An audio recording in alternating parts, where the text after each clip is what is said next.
পরিবর্তনের হাওয়া বইতে শুরু করেছে ইরানে। ইব্রাহিম রাইসির মৃত্যুর পর দেশটিতে আগাম নির্বাচনে খেল দেখাচ্ছেন সংস্কারবাদী নেতা মাসুদ পেজেশকিয়ান। পেশায় হার্ট সার্জন ছিলেন তিনি, কিন্তু নাম লিখিয়েছেন রাজনীতিতে, সামলাচ্ছেন স্বাস্থ্যমন্ত্রী এবং ডেপুটি স্পিকারের মতো পদও।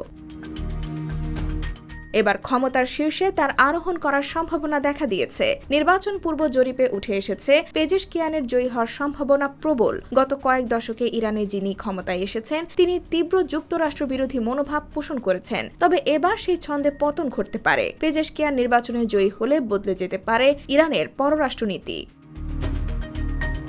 কয়েকদিন আগেই তিনি জানিয়েছিলেন নির্বাচিত হলে যুক্তরাষ্ট্রের সঙ্গে সম্পর্ক উন্নয়ন করবেন তিনি। শুধু যুক্তরাষ্ট্রই নয়, ইসরায়েল ছাড়া বাকি সব দেশের সঙ্গে সম্পর্ক ভালো করতে চান পেজেশকিয়ান। আগাম এই নির্বাচনে কট্টরপন্থী সাইদ জালিলির সঙ্গে পেজেশকিয়ানের হাড্ডাহাড্ডি লড়াই চলছে।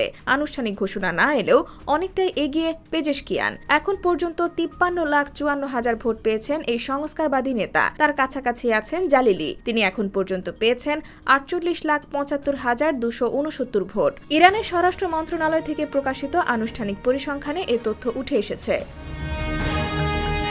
হাসান রুহানির শাসনামলে করা পরমাণু চুক্তির একজন কট্টর সমর্থক ছিলেন পেজেশকিয়ান। প্রভাবশালী পরিবারের সদস্য বা দুর্নীতি না করেই ইরানের রাজনীতিতে নিজের জায়গা শক্ত করেছেন তিনি। দুর্নীতি বিরোধী কঠোর অবস্থানের কারণে নির্বাচনে তিনি জনপ্রিয় নেতা মাহমুদ আহমেদিনেজাদের সমর্থক ভোট পাবেন বলেও মনে করা হচ্ছে। তবে বিদেশ নীতি নিয়ে ইরানের সর্বোচ্চ নেতা আয়াতুল্লাহ আলী খামেনির সঙ্গে তার স্পষ্ট বিভেদ পেজেশকিয়ানের পথ কঠিন করে দিতে পারে।